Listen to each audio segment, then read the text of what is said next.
ಎಲ್ಲರಿಗೂ ನಮಸ್ಕಾರ. ಇವತ್ತಿನ ಟೆಕ್ ನ್ಯೂಸ್ ಎಪಿಸೋಡ್ ಬಂದ್ಬಿಟ್ಟು 53ಗೆ ಎಲ್ಲರೂ ಸ್ವಾಗತ. ಡೈಲಿ ಇದ್ದಂಗೆ ಏನಂದ್ರೆ ಇವತ್ತು ಬಂದ್ಬಿಟ್ಟು ಒಳ್ಳೆ ಇಂಟ್ರೆಸ್ಟಿಂಗ್ ಟೆಕ್ ನ್ಯೂಸ್ ಇದಾವೆ. ನಿಜವಾಗ್ಲೂ ಇವತ್ತು ಮಾತ್ರ ಒಂದು ಲೆವೆಲಿಗೆ ಟೆಕ್ ನ್ಯೂಸ್ ಇದಾವೆ. ಏನಂತಂದ್ರೆ ನಿಜವಾಗ್ಲೂ ಹೆಂಗೆ ಮಾತಾಡೋಕೆ ಅರ್ಥ ಆಗಲ್ಲ, ಒಂಥರ ಹಾರ್ಟ್ ಬೀಟ್ ಚೇಂಜ್ ಆಗೋ ಟೆಕ್ ನ್ಯೂಸ್ ಇದಾವೆ ಅಂತ ಹೇಳ್ಬೋದು. ನೀವು ಗೊತ್ತಾಗುತ್ತೆ ಮುಂದೆ, ನೀವು ಟೆಕ್ ನ್ಯೂಸ್ ಮಾತ್ರ ಎಂಡ್ ನೋಡಿ ಗೊತ್ತಾಗುತ್ತೆ ಅವಾಗ ಯಾವ ಥರ ಇದಾವೆ ಅಂತ ಟೆಕ್ ನ್ಯೂಸು. ನಿಜವಾಗ್ಲೂ ಮೈಂಡ್ ಬ್ಲೋಯಿಂಗ್ ಟೆಕ್ ನ್ಯೂಸ್ ಅಂತ ಹೇಳ್ಬೋದು. ಸೊ ಫಸ್ಟ್ ಆಫ್ ಆಲ್ ಮಾತಾಡೋದಾದ್ರೆ ಏನಂತಂದ್ರೆ ಈ ವಿಡಿಯೋ ಮಾತ್ರ ಎಂಡ್ವರೆಗೆ ನೋಡೋಕೆ ಮಿಸ್ ಮಾಡೋಕೆ ಹೋಗ್ಬೇಡಿ. ಎಲ್ಲ ಅಪ್ಡೇಟೆಡ್ ಟೆಕ್ ನ್ಯೂಸೇ. So Google Pay, PhonePe related ಎಲ್ಲ ಟೆಕ್ ನ್ಯೂಸ್ ಇದಾವೆ. ಈ ವಿಡಿಯೋ ಮಾತ್ರ ಎಂಡ್ವರೆಗೆ ನೋಡಿ, ಮರಿಬೇಡಿ. ಸೊ ಈ ವಿಡಿಯೋ ಸ್ಟಾರ್ಟ್ ಮಾಡೋಕೆ ಮುಂಚೆ ನೀವೇ ನಮ್ಮ ಚಾನಲ್ಗೆ ಹೊಸದಾಗಿ ಬಂದಿದ್ರೆ ಮಾತ್ರ ಕೆಳಗಡೆ ಒಂದು ರೆಡ್ ಕಲರ್ ಸಬ್ಸ್ಕ್ರೈಬ್ ಐತೆ, ಕ್ಲಿಕ್ ಮಾಡಿ ಸ್ವಲ್ಪ ಲೈಕ್ ಕೊಟ್ಟು ಮೋಟಿವೇಶನ್ ಫೀಲ್ ಆಗಿ ಈ ಥರ ಡೈಲಿ ಟೆಕ್ ಅಪ್ಡೇಟ್ಸ್ ನಮಗೆ ಟ್ರೈ ಮಾಡ್ತಾನೆ ಇರ್ತೀನಿ ನಿಮ್ಗಾಗಿ. ಸೊ ಇನ್ನಕ್ಕೆ ಲೇಟ್ ಈ ವಿಡಿಯೋ ಸ್ಟಾರ್ಟ್ ಮಾಡೋಣ. ಇಲ್ಲಿ ಫಸ್ಟ್ ಟೆಕ್ ನ್ಯೂಸ್ ಬಂದ್ಬಿಟ್ಟು ನಮಗೆ NPCI, ಓಕೆನಾ. NPCI Google Pay, PhonePe, Paytm ಅವೆಲ್ಲ ಇದ್ವಲ್ಲ. ಸೊ ಇಷ್ಟು ದಿವಸ ಏನಂತಂದ್ರೆ ಗೌರ್ಮೆಂಟು ಮೋದಿ ಪ್ರಧಾನಮಂತ್ರಿ ಅವರು ಹೇಳ್ತಿದ್ರು ಡಿಜಿಟಲ್ ಇಂಡಿಯಾ ಅಂತ. ಆಯಿತು, ಇವಾಗ ಡಿಜಿಟಲ್ ಇಂಡಿಯಾ ಅಪ್ರಾಕ್ಸಿಮೇಟ್ ಎಲ್ಲ ಕವರ್ ಆಗಿಬಿಟ್ಟಿದೆ ಡಿಜಿಟಲ್ ಇಂಡಿಯಾ. ಇವಾಗ ಆ ಡಿಜಿಟಲ್ ಇಂಡಿಯಾ ಯೂಸ್ ಮಾಡ್ಕೊಂಡು ನಮ್ಗೆ ಏನಂತಂದರೆ ನಮ್ಮ ಜೋಬಿಗಳಿಗೆ ತೂತಾಗ್ತಿದ್ದಾರೆ ಅಂತ ಹೇಳಿ. ನಿಜವಾಗ್ಲೂ ಏನಂತಂದರೆ ಇವಾಗ ನಮ್ಮ ಪ್ರಕಾರ ಏನಂತಂದರೆ ಇದು ಹೊಸ ರೂಲ್ಸ್ NPCI ಹೊಸ ರೂಲ್ಸ್ ಏನಂತಂದರೆ ಮಿನಿಮಮ್ ಬಂದ್ಬಿಟ್ಟು 2,000ಕ್ಕಿಂತ ಯಾರು ಜಾಸ್ತಿ ಅಮೌಂಟ್ ಪೇ ಮಾಡ್ತಾರೋ ಅವ್ರಿಗೆ ಬಂದ್ಬಿಟ್ಟು ಅಂತಂದರೆ ಆ ಕ್ಯಾಟಗರಿ ವೈಸು ಟ್ಯಾಕ್ಸ್ ಹಾಕ್ತಾರಂತೆ, ಓಕೆನಾ. ಏಪ್ರಿಲ್ 1ನೇ ತಾರೀಕಿಂದ ಸ್ಟಾರ್ಟ್ ಮಾಡ್ತಾರಂತೆ. ಸೊ ಆಲೋಚನೆ ಮಾಡ್ತಾರೆ category wise, exactly education wise, agriculture wise, ಹಾಗೆ government related wise, telecom wise, ಈ ಥರ ಅದ್ರ ಪ್ರಕಾರಗಳು ಏನಂತಂದರೆ ಇಂಟ್ರೆಸ್ಟ್ಗಳು ನಾವು ಪೇ ಟ್ಯಾಕ್ಸ್ಗಳು ಪೇ ಮಾಡ್ಬೇಕಾಗತ್ತೆ ನಾವು. ಎಕ್ಸಾಕ್ಟ್ಲಿ ಹೇಳ್ಬೇಕಂದ್ರೆ ಎಜುಕೇಷನು ಅಪ್ರಾಕ್ಸಿಮೇಟ್ಲಿ ಹೇಳ್ಬೇಕಂದ್ರೆ ಅಗ್ರಿಕಲ್ಚರ್ಗೆ ಇವರು ಟ್ಯಾಕ್ಸ್ ಹಾಕಿದ್ದಾರೆ, ಅದೇ ಬೇಜಾರು. ಹಾಗೆ ಬಂದ್ಬಿಟ್ಟು ಅಂತ ಗೌರ್ಮೆಂಟ್ ರಿಲೇಟೆಡ್ ಯಾವುದೋ ಸ್ಕೀಮ್ಸ್ ಇರ್ತಾವೆ ಅವ್ರಿಗೂ ನೀವೇನೋ ಆನ್ಲೈನ್ ಪೇಮೆಂಟ್ ನಡೆಸ್ತಿರುವಾಗ ಈ ಥರ ಫೋನ್ಪೇ, ಗೂಗಲ್ ಪೇ ವೈಸ್ ಏನಂತಂದ್ರೆ ನೀವು ಅಮೌಂಟ್ ಪೇ ಮಾಡ್ತಿರುವಾಗ ಮಿನಿಮಮ್ ಬಂದ್ಬಿಟ್ಟು ಅಂತ ಇಂಟ್ರೆಸ್ಟ್ ಪೇ ಅಂದರೆ ಟ್ಯಾಕ್ಸ್ ಪೇ ಮಾಡಲೇಬೇಕಾಗುತ್ತೆ, ಬೇರೆ ಆಪ್ಷನ್ ಇಲ್ಲ. ಹಾಗೆ ನೆಕ್ಸ್ಟ್ ಬಂದ್ಬಿಟ್ಟು ಏನಂತಂದರೆ ಇನ್ನು ನೀವೇನಾದರೂ ಗೂಗಲ್ ಪೇ, ಪೇಟಿಎಮ್ ಆ ಥರದ್ದು ಅದರಲ್ಲಿ ವ್ಯಾಲೆಟ್ ಯೂಸ್ ಮಾಡ್ಕೊಂಡು ನೀವೇನಾದರೂ ರೀಚಾರ್ಜ್ ಮಾಡ್ಕೊತಿರ್ತೀರ ಅನ್ಕೊಂಡು ಔಟ್ಲುಕ್ ಸಹ ಏನಂತ ನೀವು ಅಮೌಂಟ್ ಕಂಪಲ್ಸರಿ ಕಟ್ಟಲೇಬೇಕಾಗುತ್ತೆ, ಬೇರೆ ಆಪ್ಷನ್ ಇಲ್ಲ. ಸೊ ಕಳೆದ 3 ತಿಂಗಳು ನೋಡ್ಕೊಂಡ್ರೆ ಮಿನಿಮಮ್ ಬಂದ್ಬಿಟ್ಟು 10 ಲಕ್ಷ ಕೋಟಿ, ಓಕೆನಾ, 10 ಲಕ್ಷ ಕೋಟಿ ಟ್ರಾನ್ಸಾಕ್ಷನ್ ನಡೆದಿದ್ದಾವಂತ ಆನ್ಲೈನಲ್ಲಿ. ಸೊ ಆ ದೃಷ್ಟಿಯಲ್ಲಿ ಇಟ್ಕೊಂಡು ಏನಂತಂದ್ರೆ ಫುಲ್ಲು ಲೆವೆಲ್ ಬೆಳೆದ್ಬಿಟ್ಟೈತೆ ಬಿಡು. ಇನ್ನೇನು ಆಳೋ ಕಾಲ ಬಂತು ಅಂತೇಳಿ ಡಿಜಿಟಲ್ ಇಂಡಿಯಾದಲ್ಲಿ ಏನಂತಂದ್ರೆ ನಿಜವಾಗ್ಲೂ ಇಂಥ ಪರಿ ಟ್ಯಾಕ್ಸ್ ಮಿನಿಮಮ್ ಬಂದ್ಬಿಟ್ಟು ಲಾಸ್ಟ್ ಎಂಡಿಂಗ್ ಟ್ಯಾಕ್ಸ್ ಪರ್ಸೆಂಟೇಜ್ ಎಷ್ಟು ಅಂದರೆ 1.1% ಅಂತಂದ್ರೆ ಲಾಸ್ಟು, ಓಕೆನಾ. ಲಾಸ್ಟ್ ಅದು ಟ್ಯಾಕ್ಸ್ ಪರ್ಸೆಂಟೇಜ್ ಅದು ಮಿನಿಮಮ್ ಬಂದ್ಬಿಟ್ಟು ಇದು ಭಾಳಷ್ಟು ಕಷ್ಟ. ನಿಜವಾಗ್ಲೂ ಹೇಳ್ತೀನಿ ನೋಡು, ನಾವು ಇಷ್ಟು ದಿವಸ ಅಂತ ಗೂಗಲ್ ಪೇ, ಫೋನ್ಪೇ ಅಂತ ಅನ್ಕೊಂಡು ಅಮೌಂಟ್ ಎಲ್ಲ ನಾವು ಟ್ರಾನ್ಸಾಕ್ಷನ್ ಮಾಡ್ತೀವಿ. ಬಟ್ ಅಂತಂದ್ರೆ ಇವಾಗ ನಮಗೆ ಬಿತ್ತು, ಓಕೆ, ಇನ್ನು ಹೇಳೋಕ್ಕಾಗಲ್ಲ ಮುಂದೆ ಯಾವ್ಯಾವ ಲೆಕ್ಕದಲ್ಲಿ ಇರ್ತಾರೇನು. ಆಲ್ರೆಡಿ ನಾವು ಕೆಲವೊಂದು ಅಮೌಂಟು ಅಂದರೆ ಪ್ಲ್ಯಾಟ್ಫಾರ್ಮು ಅಮೌಂಟ್ ಆಲ್ರೆಡಿ ಪೇ ಮಾಡ್ತೀವಿ, ಓಕೆನಾ. ಪ್ಲ್ಯಾಟ್ಫಾರ್ಮ್ ಚಾರ್ಜಸ್ ಆಲ್ರೆಡಿ ನಾವು ಪೇ ಮಾಡ್ತಿದ್ವಿ. ಎಕ್ಸಾಕ್ಟ್ಲಿ ಹೇಳ್ಬೇಕು, ನಾವು ಯಾವುದೋ ಮೊಬೈಲ್ ರೀಚಾರ್ಜ್ ಮಾಡ್ತಿರೋವಾಗ ಅದು ಆವಾಗಲೇ ಬಂದ್ಬಿಡುತ್ತೆ 1.5 ಪೈಸೆ ಆ ರೀತಿ ಅಮೌಂಟ್ ಎಲ್ಲ ಕಟ್ತೀವಿ. MDR ಚಾರ್ಜಸ್ ಆಲ್ರೆಡಿ ನಾವು ಪೇ ಮಾಡ್ತಿದ್ದೀವಿ. ಬಟ್ ಏನಂತಂದರೆ ಇವಾಗೂ ನೆಕ್ಸ್ಟ್ ಈ ಥರ ಟ್ಯಾಕ್ಸ್ ಗೀಕ್ಸ್ ಅಂದ್ರೆ ಭಾಳಷ್ಟು ಕಷ್ಟ ಆಗುತ್ತೆ, ನಿಜವಾಗ್ಲೂ ಭಾಳಷ್ಟು ಕಷ್ಟ ಆಗುತ್ತೆ. ಇದು ಬಂದ್ಬಿಟ್ಟು ಅತಿ ವರ್ಸ್ಟ್ ಅಂತ ಅನ್ನಿಸ್ತದೆ ನನಗೆ ಅಂತ. ನಿಜವಾಗ್ಲೂ ಎಲ್ಲ ಬಿಟ್ಕೋಬೇಕಾಗತ್ತಾ ನನಗೆ ಅನ್ಸಿದ ಮಟ್ಟಿಗೆ. ಫಸ್ಟ್ ಹೆಂಗಿತ್ತು ಕ್ಯಾಶ್ ವೈಸ್ ಅದೇ ರೀತಿಯಲ್ಲಿ ಹೋಗೋದೇ ಬೆಸ್ಟ್. ಸುಮ್ಮನೆ ಫೋನ್ಪೇ ಅನ್ಕೊಂತಿದ್ರೆ ಕಥೆಗಳಿಷ್ಟೇ. NPCI ಡಿಜಿಟಲ್ ಇಂಡಿಯಾ ಅಂತ ಲಾಸ್ಟಿಗೆ ಇಲ್ಲಿಗೆ ಬಂತು ಕತೆ. ಸೊ ನೋಡಿ, ಇದು ಬಂದ್ಬಿಟ್ಟು ಅತಿ ವರ್ಸ್ಟ್ ಅಂತ ಅನ್ನಿಸ್ತು ನನಗೆ. ಇವರು ಈ ಥರ ಟ್ಯಾಕ್ಸ್ಗಳು ಹಾಕ್ಯಂತಿದ್ರೆ ಇದು ಬಂದ್ಬಿಟ್ಟು ಭಾಳಷ್ಟು ಕಷ್ಟ.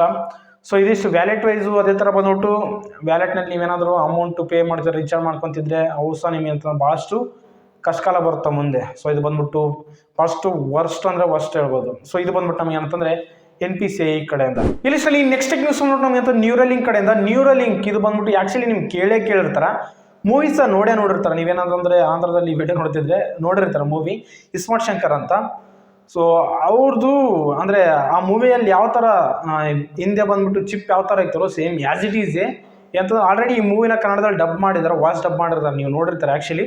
ಸೊ ನಿಮಗೆ ಅಂತಂದ್ರೆ ಹಿಂದೆ ಬ್ರೈನಲ್ಲಿ ಒಂದು ಚಿಪ್ ಇರ್ತಾರೆ, ಆ ಚಿಪ್ ಮುಖಾಂತರ ಅಂತಂದರೆ ಮೈಂಡ್ ಎಮೋಷನ್ಸ್ನ ಅಂತಂದರೆ ಕಮ್ಯುನಿಕೇಟ್ ಮಾಡ್ಬೋದು, ಕಂಟ್ರೋಲ್ ಮಾಡ್ಬೋದು. ಸೊ ಆ ರೀತಿಲಿ ಏನಂತಂದರೆ ಒಬ್ಬ ವ್ಯಕ್ತಿ ಮಲ್ಕೊಂಬಿಟ್ಟಿರ್ತಾನೆ ಹಾಸ್ಪಿಟ್ಲಲ್ಲಿ. ಆ ಮೈಯಲ್ಲಿ ಏನೊಂದು ಚಲನ ಇರಲ್ಲ, ಓಕೆನಾ. ಬಾಡಿಲಿ ಏನೊಂದು ಚಲನ ಇರಲ್ಲ, ಜಸ್ಟ್ ಮೈಂಡ್ ಒಂದು ವರ್ಕಿಂಗ್ನಲ್ಲಿರುತ್ತೆ, ಓಕೆ. ಮಾತಾಡಲ್ಲ, ಕಣ್ಣು ತೆಗೆದು ನೋಡಲ್ಲ. ಅಂಥವ್ರಿಗೆ ಏನಂತಂದರೆ ಇದು ಭಾಳಷ್ಟು ಯೂಸ್ ಆಗುತ್ತೆ, ಓಕೆನಾ. ಇದು ಭಾಳಷ್ಟು ಯೂಸ್ ಆಗುತ್ತೆ. ಬಟ್ ಅಂದರೆ ಇವ್ರು ನಂಬ್ಕೊಳ್ಳೋಕ್ಕಾಗಲ್ಲ ನೆಕ್ಸ್ಟ್ ದಿನಗಳ ಮುಂದೆ. ಸೊ ಅದಕ್ಕೆ ಅಂದ್ರೆ ಅದು ಎಲೆಕ್ಟ್ರಾನ್ಸ್ ಆ ಚಿಪ್ನಲ್ಲಿ ಆ ಎಲೆಕ್ಟ್ರಾನ್ಸ್ ಮುಖಾಂತರ ಅಂತಂದ್ರೆ ಮೈಂಡಿಗೆ ಕಮ್ಯುನಿಕೇಟ್ ಮಾಡಿ ಕಂಪ್ಯೂಟರ್ಸಲ್ಲಿ ನಮಗೆ ಏನಂತ ಆ ಎಮೋಷನ್ಸ್ ನಮಗೆ ಏನಂತಂದರೆ ಹೊರಗಡೆ ನೋಡಿಸುತ್ತೆ, ಓಕೆನಾ. ಕಂಪ್ಯೂಟರ್ ನೋಡಿಸುತ್ತೆ ಟೆಕ್ಸ್ಟ್ ಮುಖಾಂತರ. ಸೊ ಆ ರೀತಿ ಅಂತ ವರ್ಕ್ ಆಗುತ್ತೆ ಈ ನ್ಯೂರಲಿಂಕ್ ಪ್ರಾಜೆಕ್ಟು. The best project. ಈ ಪ್ರಾಜೆಕ್ಟ್ ಎಲನ್ ಮಸ್ಕ್ ಅವ್ರು ಏನಂತಂದರೆ ಒಬ್ಬ ಪಾರ್ಟ್ನರ್ಗೋಸ್ಕರ ಅಂತ ವೇಟ್ ಮಾಡ್ತಿದ್ದಾರೆ ಅಂತ ಹೇಳ್ಬೋದು. ಓಕೆ, ಈ ಪ್ರಾಜೆಕ್ಟ್ನ ಸ್ಟಾರ್ಟ್ ಮಾಡೋದಕ್ಕೆ. ಸೊ ನೋಡೋಣ ಯಾರು ಮುಂದಕ್ಕೆ ಬರ್ತಾರೋ ಈ ಪ್ರಾಜೆಕ್ಟ್ನ, ಓಕೆನಾ, ಪ್ರಾಜೆಕ್ಟ್ನ ಮುಂದುವರ್ಸೋಕ್ಕೆ ಯಾರು ಬರ್ತಾರೋ ಪಾರ್ಟ್ನರ್ಶಿಪ್ ಆಗಿ ನೋಡಬೇಕಿದೆ.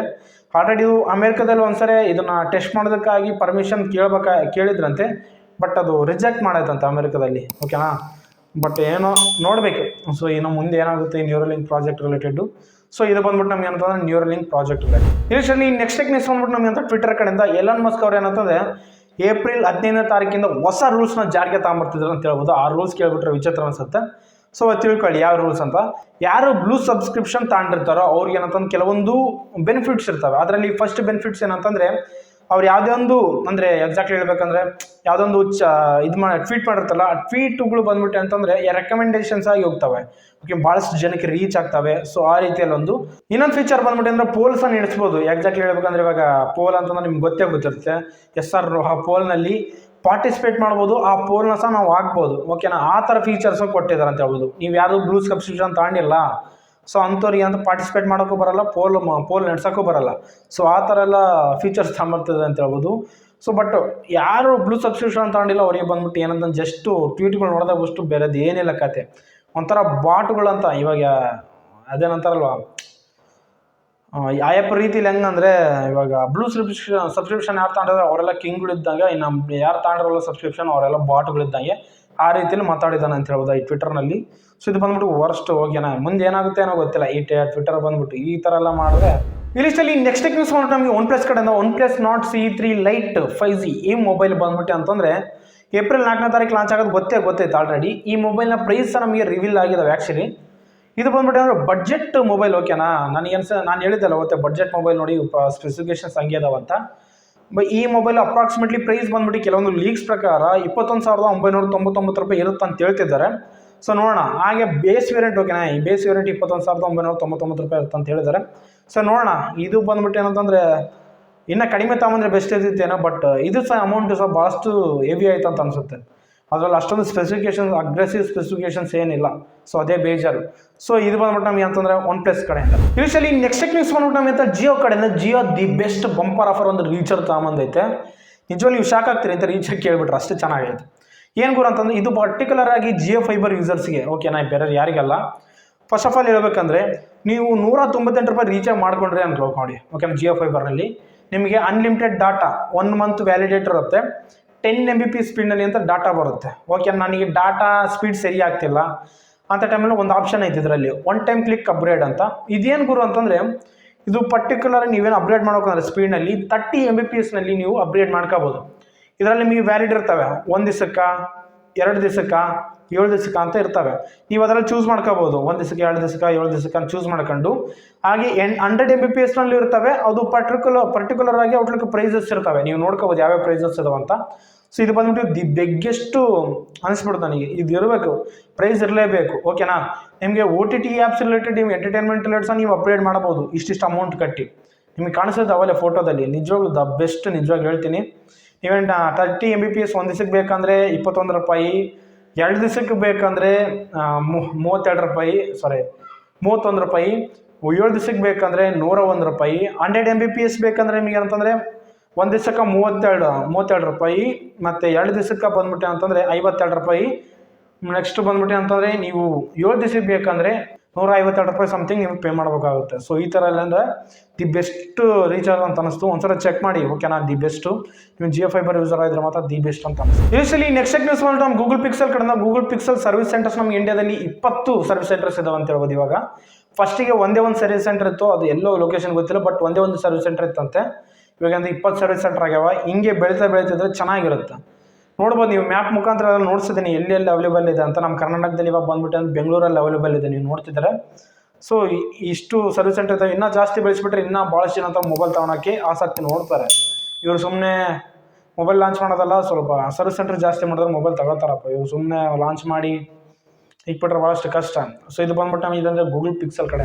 ಇನಿಷಿಯಲಿ ನೆಕ್ಸ್ಟ್ ನ್ಯೂಸ್ ಬಂದ್ಬಿಟ್ಟು ಆ್ಯಪಲ್ ಕಡೆಯಿಂದ. ಆ್ಯಪಲ್ 15 ಸೀರೀಸ್ ಈ ಮೊಬೈಲ್ಸ್ ಎಲ್ಲ ಬಂದ್ಬಿಟ್ಟು ಡಿಸ್ಪ್ಲೇ ರಿಲೇಟೆಡ್ ಪ್ರತಿ ಸಾರಿ ಡಿಸ್ಕಷನ್ ನಡ್ತಿರುತ್ತೆ.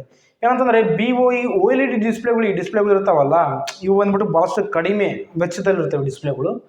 ಇದನ್ನ ತಗೊಳಕ್ಕೆ ಹೋಗ್ತದೆ ಪ್ರತಿ ಸಾರಿ ಅಂತಂದ್ರೆ ಆ್ಯಪಲ್ ತಗೊಳಕ್ಕೆ ಹೋಗ್ತದೆ, ಪರ್ಚೇಸ್ ಮಾಡೋಕೆ ಹೋಗ್ತಾ ಅವ್ರ ತಕ್ಕ ಪಾರ್ಟ್ನರ್ಶಿಪ್ ಇಟ್ಕೊಂತಾರೆ, ಡೀಲ್ ಇಟ್ಕೊಂತಾರೆ. ಇವ್ರಲ್ಲಿ ನೀವು ಈ ಡಿಸ್ಪ್ಲೇಗಳು ಹಾಕ್ತೀವಿ ನಮ್ಮ ಮೊಬೈಲ್ಗಳಿಗೆ ಅಂತ, ಆ ಥರ ಡೀಲ್ ಇಟ್ಕೊಂತಾರೆ. ಪಾಪ ಕೆಲವೊಂದು ಕ್ವಾಲಿಟಿ ಇಶ್ಯೂಸಿಂದ ಏನಂತಂದರೆ ಇವರು ಪಾಪ ಹಿಂದಕ್ಕೆ ಹೋಗ್ಬಿಡ್ತಾರೆ.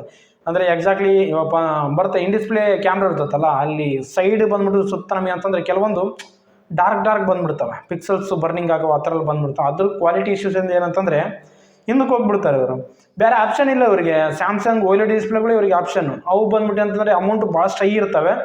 ನನಗೆ ಅನ್ಸಿದ ಮಟ್ಟಿಗೆ ಆ್ಯಪಲ್ ಮೊಬೈಲು ಭಾಳಷ್ಟು ಅಮೌಂಟ್ ಕಾಸ್ಟ್ ಆಗೋದಕ್ಕೆ ಅದರಲ್ಲಿ ಒಂದು ಭಾಗ ಬಂದ್ಬಿಟ್ಟು ಅಂದರೆ ಸ್ಯಾಮ್ಸಂಗ್ ಡಿಸ್ಪ್ಲೇಗಳು ಒಂದು ಭಾಗ. ಯಾಕಂದರೆ ಡಿಸ್ಪ್ಲೇಗಳು ನಮ್ಗೆ ಗೊತ್ತಿರುತ್ತೆ AMOLED ಡಿಸ್ಪ್ಲೇಗಳು ಎಷ್ಟು ಹೋದ್ರಾಗೇನೆ ಎಷ್ಟು ಅಮೌಂಟು ಖರ್ಚಾಗುತ್ತೆ ಅಂತ. ಸೊ ಅದಕ್ಕೆ ಏನಂತಂದರೆ ಇವು OLED ಡಿಸ್ಪ್ಲೇಗಳು ಅಷ್ಟು ಕಾಸ್ಟ್ ಇರ್ತಾವೆ ಸ್ಯಾಮ್ಸಂಗು, ಏನು ಮಾಡೋಕ್ಕೆ ಬರಲ್ಲ. ಸೊ ನೋಡೋಣ, ಈ ಸ್ಯಾಮ್ಸಂಗ್ ಡಿಸ್ಪ್ಲೇಗಳೇ ಗತಿ, ಬೇರೆದು ಯಾವುದಿಲ್ಲ. ಇವು ಸ್ಯಾಮ್ಸಂಗ್ ಅಂದರೆ iPhone 15 ಸೀರೀಸಲ್ಲಿ. ಸೊ ನೋಡೋಣ, ಇದು ಬಂದ್ಬಿಟ್ಟು ಅಂದ್ರೆ ನಮಗೆ ಆ್ಯಪಲ್ 15 ಸೀರೀಸಲ್ಲಿ.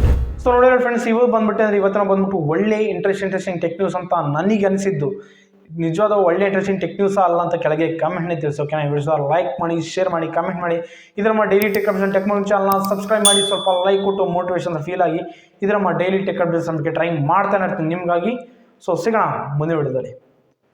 ಬಾಬಾ ನಾವು